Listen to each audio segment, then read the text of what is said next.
Bienvenidos a este nuevo capítulo de Suma Electoral, el programa de análisis político más completo a nivel nacional, en donde siempre nos acompaña Eduardo Galás y Eduardo Zafirio.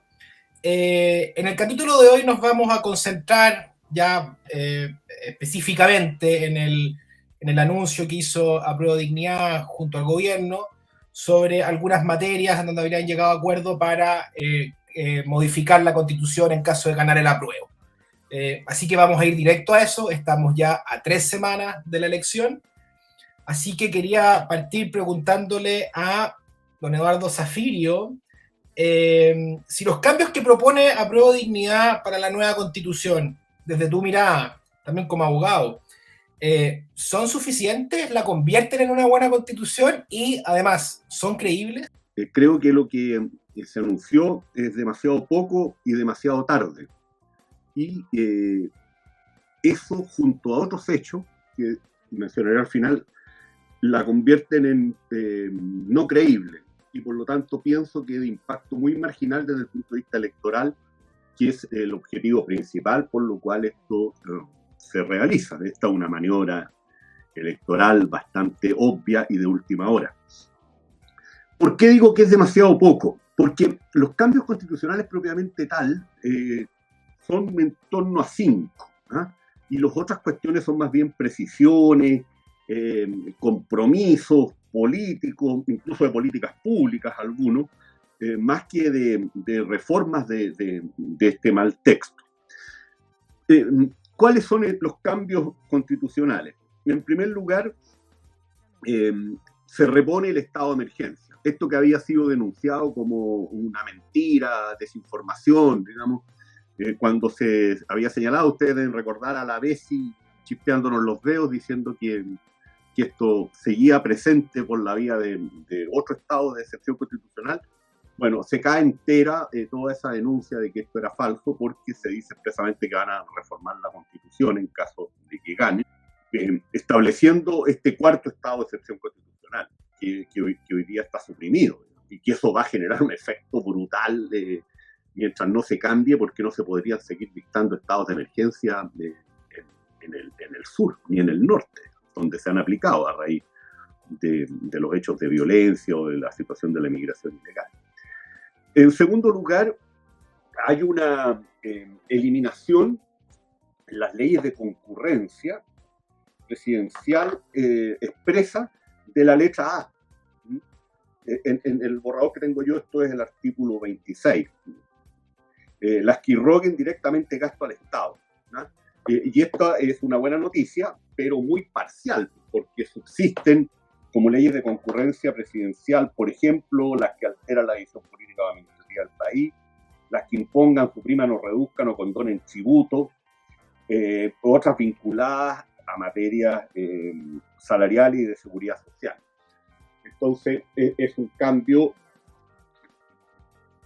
de alguna importancia, pero muy, muy parcial. Este término de la posibilidad de leyes de concurrencia presidencial en materias que irroguen directamente gastos, pero se mantiene toda esta otra batería, digamos, porque las mejoras del sistema político, como diré, son muy, muy marginales. En tercer lugar, hay ciertos cambios semánticos, pero que obligan a reforma constitucional, que es reponer el nombre del Poder Judicial. Eso es una cuestión definitivamente cosmética, ¿no? Tal como está planteado. Luego, respecto al Consejo de la Justicia, se señala que sus 17 miembros, que hoy día tienen una minoría de jueces, se harían las reformas para dejarlo en mayoría. Pero también eso no tiene mayor importancia, dado que lo complicado son los atributos, ¿eh? Algo se dice, en términos de no poder tocar las sentencias judiciales, pero sigue el poder de este Consejo, de arriba a abajo en toda la estructura del Poder Judicial, y además en materia de justicia electoral y de justicia constitucional. Entonces también es un cambio muy, muy menor. Y luego hay una quinta cuestión que tiene que ver con que señalan que están disponibles a reformar las normas sobre reelección presidencial para que esta no sea una reelección inmediata. Entonces, como ustedes pueden ver, son cambios entre semánticos y de poca significación, dado lo que se mantiene en cada uno de los institutos o figuras que se reforman. Si yo tuviera que cuantificar, diría que ninguno de estos cambios en materia de Consejo de la Justicia o en materia de leyes de concurrencia, no digamos de régimen político, en que ahí ya la cifra se nos va al piso, muy generosamente uno podría decir que se mueven entre un 10 y un 15% del problema, ¿no? O sea, muy poco, demasiado poco. Y después hay precisiones y anuncios, algunos incluyendo políticas públicas. Por ejemplo, ellos en materia de vivienda, la locura de meter todo esto en un texto constitucional, es impresionante. Dejaron claro que iban a priorizar políticas de arrendamiento estatal de las viviendas. Bueno, eso ha provocado un tremendo costo para ellos. La gente aspira a una vivienda social propia. Entonces ahora dicen que van a enfatizar de nuevo políticas sociales de vivienda donde no esté la tenencia, el arriendo, sino que esté, digamos, el dominio pleno. Cuestiones de ese tipo, o normas que dicen que en la autonomía de los territorios indígenas no se va a poder impedir la circulación de quienes no sean miembros de la etnia. O sea, esto es como el chiste de Aaron Lugo, ¿eh? Era que no, ya la locura. Bueno, ya hay otras cosas, pero no hay espacio. Una cosa importante, porque también tiene que ver con estas denuncias de mentira. Dicen que van a precisar en la legislación, en este caso, que los sistemas duales de justicia excluyen las materias penales. Cuando esto se les dijo, incluso grabaron en La Franja, aparece una actriz que se presenta como estudiante de Derecho, donde dice que las materias penales están excluidas. O sea, los que mienten son ellos, en La Franja de la Prueba parece. Y ahora tienen que señalar expresamente de que esas materias quedan fuera. Entonces, esto y el estado de excepción son dos ejemplos de que lo que denunciaron como noticia falsa o desinformación por parte de la campaña del rechazo era absolutamente verdadero.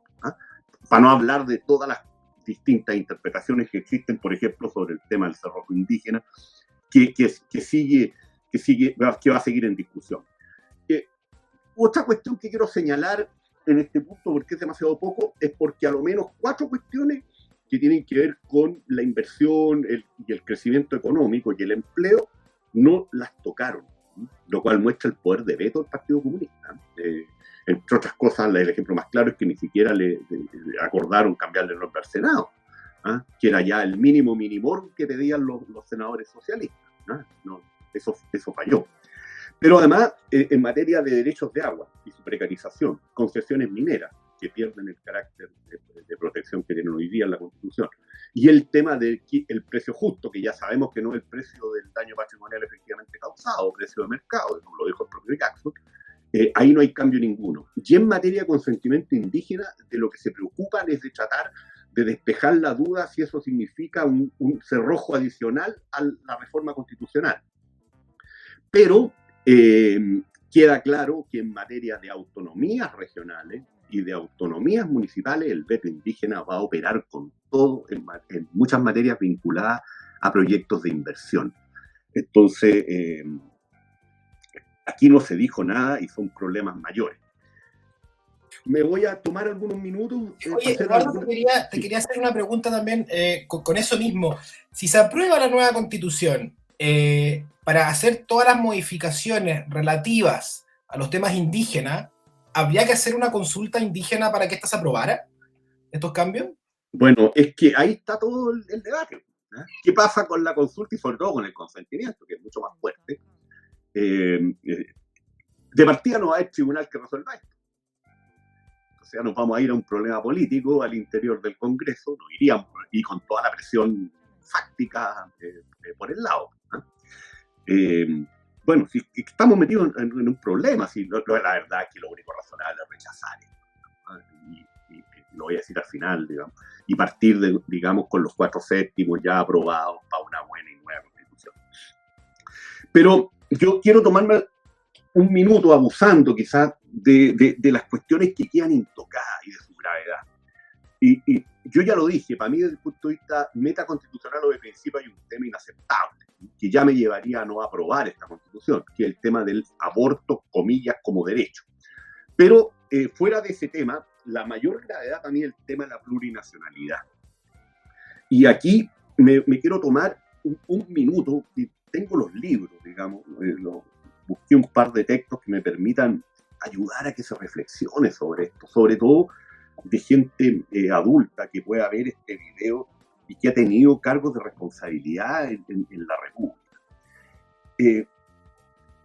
Aquí la plurinacionalidad hay que despachársela de una vez y hablar claro de Estado intercultural, porque seguir jugando con esto es extremadamente complicado. Miren, tengo aquí el libro Breve Historia de las Fronteras de Chile, de Jaime Isaías, un libro que tuve que leer cuando era estudiante de Derecho. Y en este libro, de la página 61 a la página 66, se explican los tremendos problemas que creamos por el hecho de que se nos ocurrió en 4 constituciones, la del 22, la del 23, la del 28 y la del 33, que estaba vigente al momento que se produjeron las tensiones con los vecinos, nada menos que establecer un artículo donde, el primero, artículo 1, donde fijábamos los límites de Chile. O sea, una imprudencia temeraria que nos costó carísima en los debates con Bolivia, cuando nosotros invocamos el Uti Possidetis, que decía que al sur de Iquique, o sea, en el río Loa, empezaba Chile. En el Uti Possidetis nosotros no teníamos para nada fronteras con otro país por el norte que no fuera Perú. Y luego todo el tema que se generó a partir del Uti Possidetis de 1810, ambos, donde se señalaba que el río Diamante hacia el sur había soberanía chilena en todo lo que es la Patagonia transandina. Pero resulta que los límites decían otra cosa. Y miren, aquí se muestra lo mal que lo pasaron historiadores como Miguel Luis Amunati y cancilleres como don Adolfo Ibáñez, tratadistas de derecho constitucional como Manuel Carrasco Albano y Jorge Cuneus, para poder defender los intereses de Chile con Bolivia y con Argentina a raíz de haberse tomado de manera ligera y chapucera temas que tienen que ver con las relaciones internacionales. Y la plurinacionalidad es lo mismo, digamos. Rodríguez Elizondo lo ha dicho en todos los tonos, vamos a agravar situaciones vecinales ya complejas desde el punto de vista de las relaciones históricas, a lo menos con Bolivia y con Argentina, y además de meterle una bomba a la conflictividad, a la conflictividad interna. Entonces, si iban a hacer estos anuncios y no iban a tocar prácticamente el tema de la plurinacionalidad, uno se queda con una sensación de preocupación muy grande por lo decadente y palurda de la clase política chilena, y no solamente de esta gente de Apruebo Dignidad y del socialismo democrático. Conflictividad interna, ¿por qué? Miren, tengo otro libro. Acaba de salir esta edición en español, O'Neill, Fundamento de Política Comparada, o sea, fundamento significa introducción, no es un libro avanzado como otro. ¿Y qué se dice? Que la identidad nacional es un sentimiento de pertenencia a una nación, o sea, un grupo que anhela el autogobierno mediante un Estado independiente y la creencia en sus aspiraciones políticas. Y nosotros, en este borrador, estamos en presencia de un reconocimiento de 11 naciones, entre comillas, a lo menos, porque se pueden seguir creando por ley más de la nación 12ª, que seríamos nosotros, los mestizos chilenos. Entonces,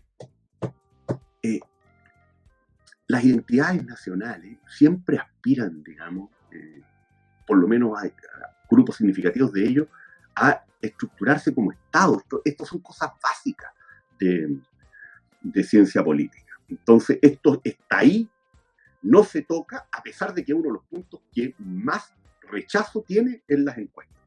En segundo lugar, y aquí ya no voy a entrar a mostrar libros ni nada, tengo también un libro de Osborne, que señala por qué fracasaron las democracias. Da 4 razones este libro, la historia del siglo XX. Y una de las razones son justamente la explosión de identidades étnico-nacionales, digamos, después de 1914. Y eso habría que tenerlo a la vista. Lo mismo que la condición de cierta riqueza y prosperidad, digamos, que tiene a lo menos correlaciones con la estabilidad democrática. Hobsbawm, historiador comunista, pero claro, inglés, digamos, y doctor en Cambridge, o sea, otro nivel, no es Barraza, historia del siglo XX. 4 razones por las que se cayeron las democracias en las épocas del fascismo y del estalinismo. Y 2 de ellas son súper aplicables, a lo menos, hay una tercera también, que es la falta de un consenso mínimo a lo que puede ser la situación nuestra. O sea, esto de crearnos problemas vía favorecer un clivaje étnico y eventualmente incluso nacionalista, digamos, por la vía del Estado plurinacional, más la cero preocupación por el crecimiento y el desarrollo económico y la prosperidad. En segundo lugar, la politización del Poder Judicial, como les digo, con estos cambios marginales que se hacen, siguen ahí presentes como un severo riesgo. En el sistema político no se cambia nada significativo, ni siquiera fueron capaces de reponer el nombre del Senado, fuera de este término de la iniciativa de la Cámara de Diputados y Diputadas en materia de normas que irroguen gasto directo. Y en materia de inversión y crecimiento, ya lo señalé, sigue la precarización de las aguas, siguen los problemas con las concesiones mineras, está el tema de la expropiación del precio justo, y además este poder de veto a nivel del Estado regional y las municipalidades autónomas de las minorías indígenas. Cero referencia también a los costos que tendría esta fiesta, digamos, de catálogo de derechos, donde incluso ya metieron el derecho al ocio, y que sabemos que en cálculos conservadores se movería entre 28 mil millones de dólares al año, 9,2 del PIB, o 45 mil millones de dólares, que significa casi un 15% del PIB, de acuerdo a estudios serios, y que algunas personas que están terminando su doctorado en economía me han dicho que es un cálculo incluso conservador, no se dice nada de eso. Entonces, como reconoció la presidenta del PS, la presidenta del PPD y Guillermo Tellier en una entrevista que dio el jueves al Desconcierto, aquí no se tocó el corazón de la propuesta, demasiado poco. Y demasiado tarde, ¿por qué? Porque una maniobra electoral de última hora daba encuestas que dan perdedor al apruebo, y hay mucho desánimo. Esto lo tengo muy chequeado en los distintos niveles: desánimo en el gobierno, desánimo en los activistas digitales y de calle, sobre todo los de calle, donde les va muy mal, en el Parlamento, en el Congreso, en Cámara de Diputados y de Senadores, y también en los partidos políticos de la prueba. En segundo lugar, es demasiado tarde porque todo lo que ahora se dice que se quiere cambiar fue votado, atención, hace apenas unos meses atrás, por el Frente Amplio, los socialistas y los comunistas.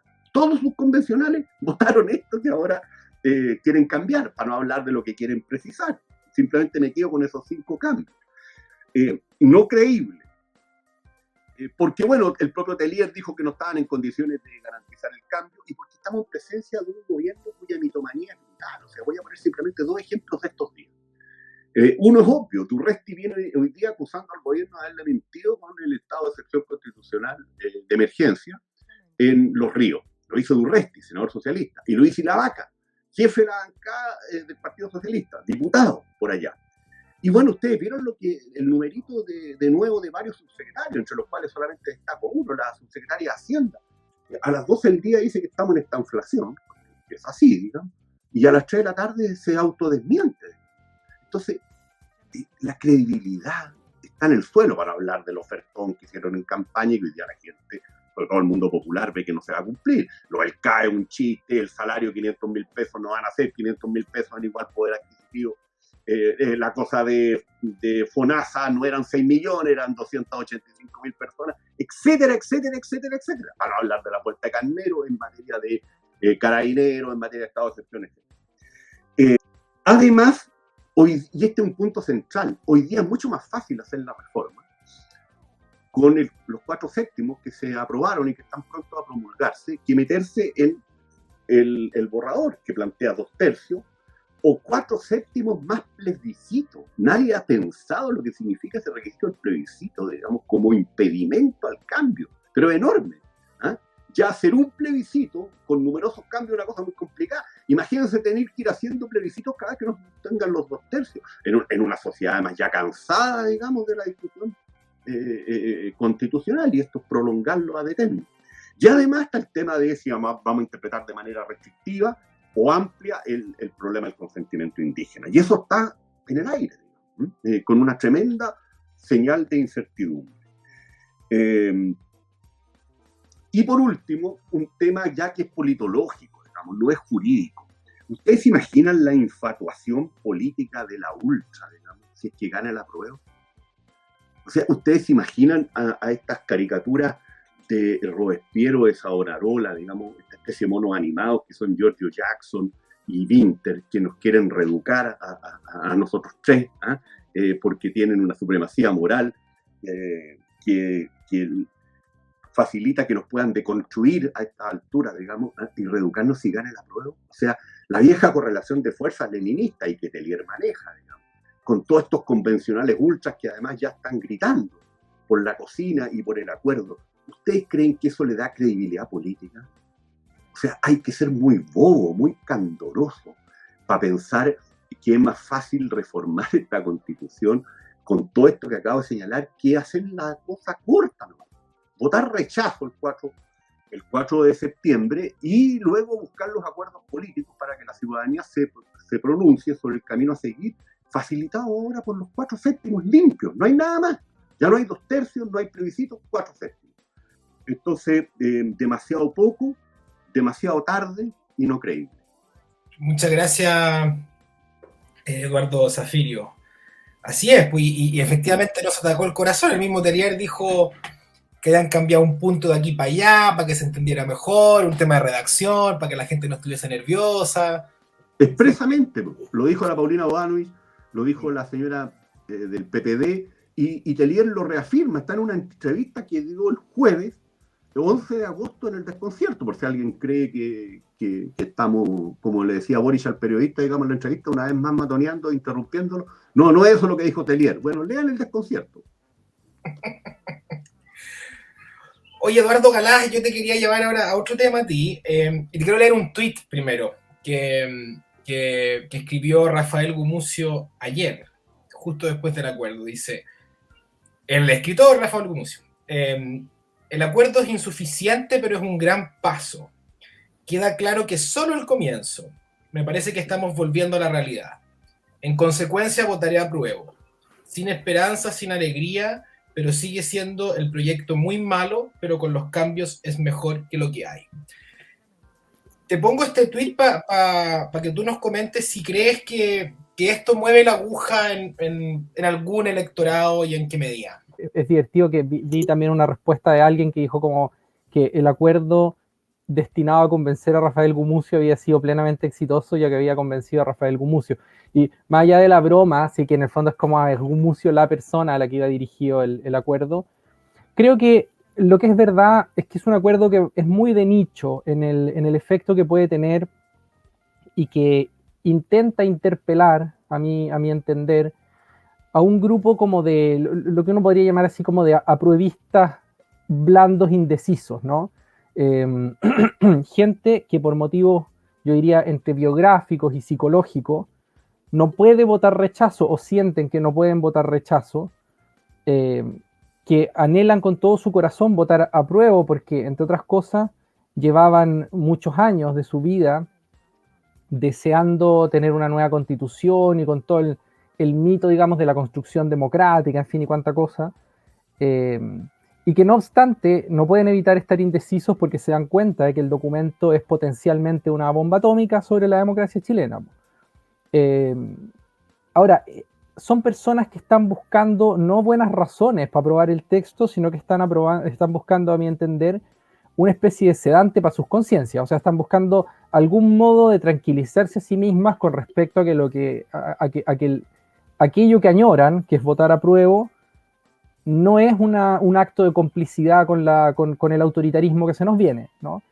Y me parece que el acuerdo más o menos lo que hace es eso, o sea, es decirle a esta gente, oye, vota apruebo con tranquilidad, nosotros nos comprometemos a mantener a mantener las cosas dentro de un marco de cordura civilizatoria.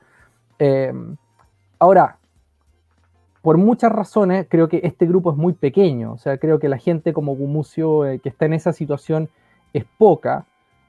Y por lo demás, creo que es gente que habría aprobado en urna de todas maneras. O sea, gente que aunque se lleve la indecisión hasta la última encuesta, en el momento en que se enfrentan a la urna, la guata les tira más que cualquier acto de raciocinio, digamos, porque al final hay una relación con el voto en mucha gente y que está muy estudiada por lo demás en teoría electoral y que hace del voto una especie como de proyección de mi propia identidad. Es como que en el acto de votar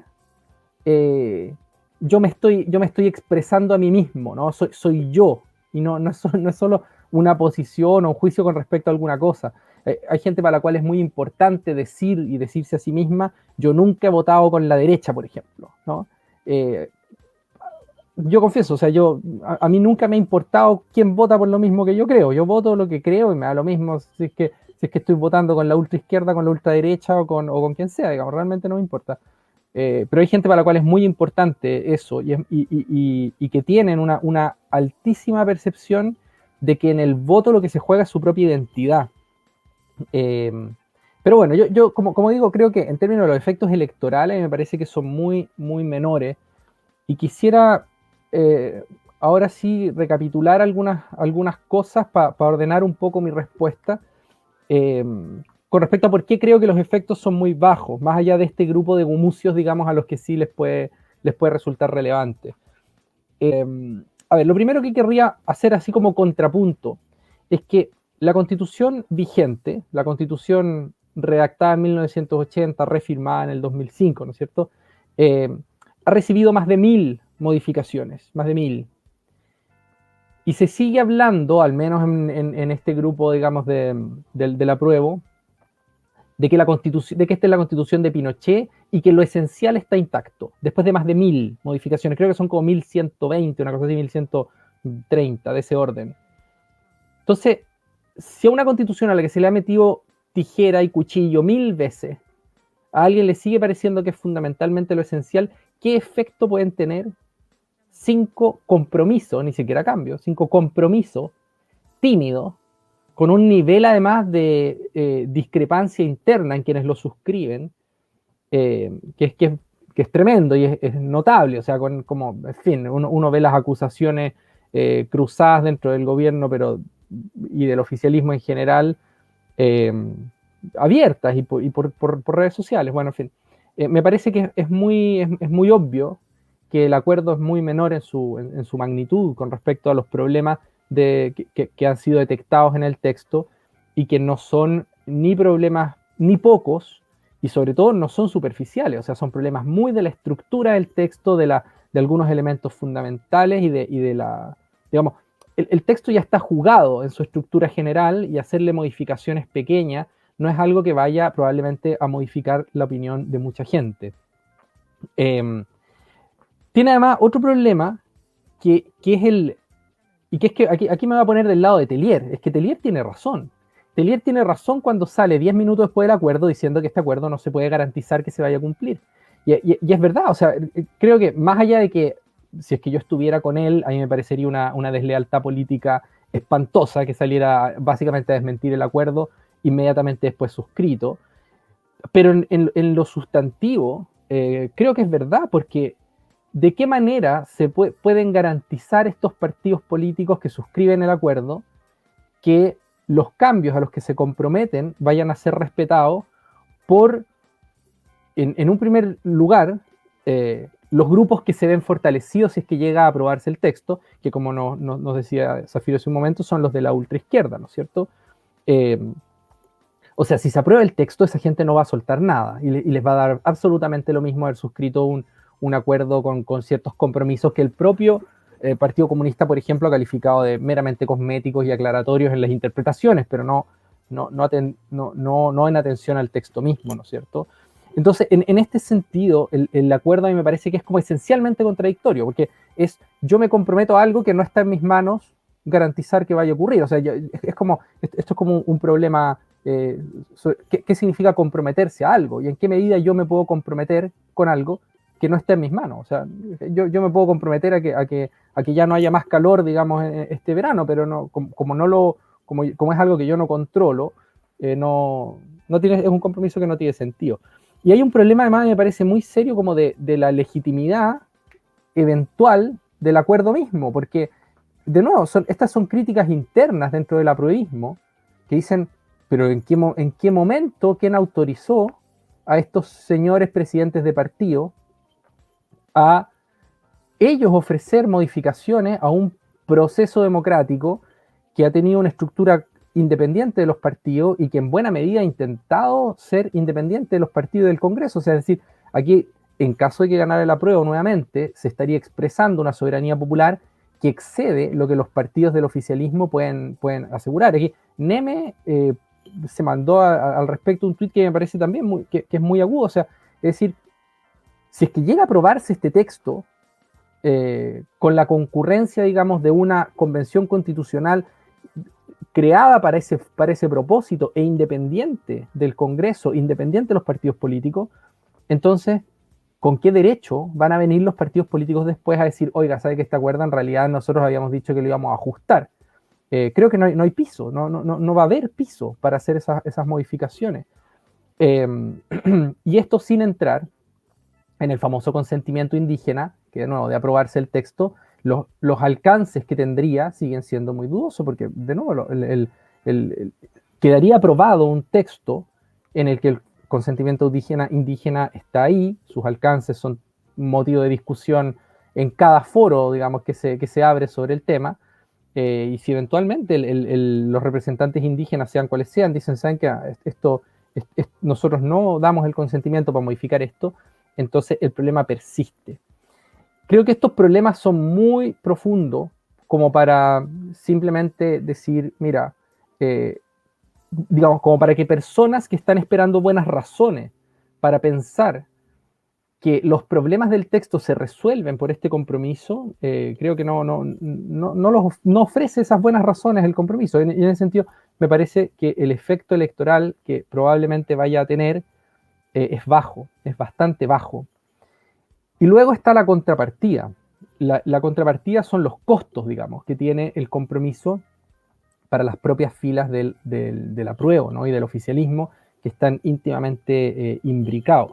Porque por un lado es un compromiso que al calor de encuestas desfavorables confirma que el texto tiene problemas. O sea que digamos, es una nueva señal de que la estrategia electoral del apruebo no es defender el texto a brazo partido, como le gustaría a algunos sectores, sino que incluye en gran medida decir, oiga, este texto, pese a todos sus problemas, es mejor que lo que hay, y es un texto que vamos a poder corregir una vez que entre en vigencia.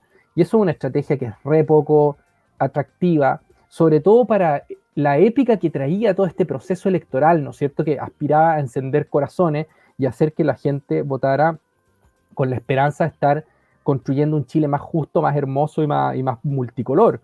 Y el tuit que tú nos muestras, Vicente, de Gumucio, muestra el problema en todo su esplendor. O sea, es que esto es bueno, ya aprueba, aunque esta cuestión es una porquería, pero es una porquería mejor que la porquería que tenemos, digamos, ¿no es cierto? Y con esa actitud, naturalmente, no se ganan elecciones. O es muy fácil perder elecciones, ¿no es cierto? Cuando ese desánimo está tan arraigado, como decía también Zafirio. Creo además que, por otro lado, el acuerdo intensifica las tensiones al interior del oficialismo, intensifica o da una píldora más, digamos, ¿no es cierto?, entre tantas que hay, porque obviamente este es un acuerdo que quienes, sobre todo, están interesados en él son las personas del bloque PS-PPD, que son las únicas a las que uno, al menos, sobre todo el PPD, creo, el PS ha sido muy ambivalente, pero creo que uno podría creer que esos partidos sí estarían dispuestos, digamos así, a renunciar a los aspectos más desquiciados del texto, ¿no es cierto? Que no están como íntimamente involucrados con ello. El problema es que están en una guerra abierta con el Frente Amplio y el Partido Comunista, y hay como una tensión interna que a mí me parece que voy a volver sobre ella más tarde en el programa, y que en el fondo es que no hay un solo apruebo, ¿no es cierto? Es que al menos hay dos apruebos, uno el apruebo con nota a pie de página y otro el apruebo a seca, y la virulencia interna de esos mundos tiene aquí un nuevo condimento, ¿no es cierto? Porque al final, en su discurso externo, lo que hace Tellier y lo que hace el Partido Comunista, es decir, nosotros no estamos haciendo modificaciones porque este texto tenga problemas, sino porque el rechazo ha metido tantas mentiras que hay que desmentirlas aclarando algunos puntos que en realidad son obvios, ¿no es cierto? Pero por supuesto, para toda la gente que está intranquila con el documento, ya sea porque lo leyó y se alarmó, como fue mi caso, o porque ha recibido, porque está en el ambiente, la sensación de que el documento es muy peligroso, que alguien diga, el documento está perfecto, pero nosotros queremos hacer... Obviamente eso no da ninguna tranquilidad, pues. O sea, es como decir, bueno, si este señor llega a ganar la elección, o sea, no va a cambiar nada, no tiene ningún interés, no tiene ningún compromiso real con las modificaciones que el texto requiere. Otro problema más es que desmiente, digamos, el acuerdo desmiente sus propias acusaciones previas de fake news, ¿no es cierto? Que es parte, por lo demás, de la estrategia de Tellier, que, bueno, esto también lo mencionó Zafiro hace un momento. En gran parte, el núcleo de la estrategia de la prueba, esto no es algo secundario. El núcleo fundamental de la estrategia de la prueba, como estrategia de campaña, había sido acusar de mentira las críticas al texto. Este había sido el elemento fundamental. Desmentirlo todo, así como estrategia sistemática de campaña. Y el problema es que después de que uno ha estado desmintiendo, diciendo todo es mentira, decir, oiga, sabe que estas 5 mentiras en realidad no eran tan mentiras, sino que tenían algunos elementos de verdad, y por lo tanto nosotros nos comprometemos a... El problema de eso es que es performativamente espantoso para una campaña, ¿no es cierto? Es como se le dice, sí, bueno, yo dije que este mentía, parece que el que mentía era yo, ¿no es cierto? Y eso es extremadamente grave cuando uno tiene que salir con toda su energía y con toda su convicción a defender un documento porque se presume bueno, y no están, al parecer, en condiciones de hacerlo. Y por último, y con esto cierro, creo que además, y esto ya no es en presente, digamos, sino que es un futurible, ¿no? El acuerdo le vuelve a dar la oportunidad al rechazo, digamos, a todo el mundo del rechazo, de centrar la mirada en los problemas del texto. Tanto en los problemas que presuntamente se intentan corregir, como, y tal vez más importante, en los problemas que el acuerdo no toca. Y el punto es que devuelve la pelota, el acuerdo, a una cancha que para la prueba es extremadamente incómoda, y que es la cancha de discutamos sobre el texto y sus problemas. Y ese es digamos, un logro que había tenido, por así decirlo, la campaña de la prueba, era sacar la mirada del documento, ¿no es cierto? Y centrarla en otras cuestiones que electoralmente les puedan cundir más. Entonces, me parece a mí que todos estos como subproductos no intencionados del acuerdo pueden incluso ser perjudiciales para el mundo de la prueba, independientemente de que me parece impredecible saber cuántas personas realmente estaban esperando una señal para mandarse un gumucio, digamos, y decir, sabéis que ya yo apruebo igual. Pero en todo caso, me parece que son personas que en condiciones normales habrían estado haciendo campaña por este documento y que, dado todos los problemas tanto de elaboración del documento como de la performance general del proceso constituyente, están ahora en la situación de, en el mejor de los casos, mandar un tuit aprobatorio, ¿no es cierto? Y creo que eso ilustra el problema general que ha tenido la campaña de la prueba, y es que la posición en términos de círculos concéntricos en que se encuentran las personas es de mucha distancia con el texto. O sea, aquellos que deberían estar plenamente convencidos están convencidos a medias, los que normalmente estarían convencidos a medias están indecisos, los que normalmente estarían indecisos están rechazando. Y en el fondo, ese problema de alejamiento, digamos, del núcleo de defensa del texto hace que personas que podrían estar en campaña son parte de los indecisos a los que hay que convencer. Ese cuadro general a mí me parece que no lo mejora el acuerdo recién suscrito, independientemente de que pueda capturar algunos votos, creo que mantiene las brechas. Y por último, y ahora sí me callo, me parece que todo el problema pasa por el hecho de que los indecisos sean tan pocos.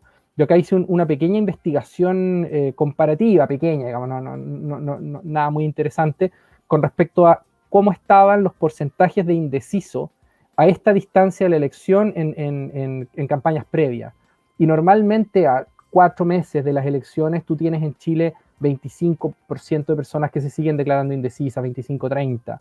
Y ahora a 4 meses de la elección tú tenías, según las encuestas que obviamente varían, entre 10 y 15% de indecisos. O sea, la mitad de... No, 4 meses te estoy hablando, 4 meses. No estoy hablando de ahora, sino que estoy hablando de más atrás. Pero me refiero, lleva mucho tiempo la campaña cerrada en términos de indecisos, ¿no? Indecisos que por lo demás muchos se presume son no votantes. Entonces, ¿cuál es el punto?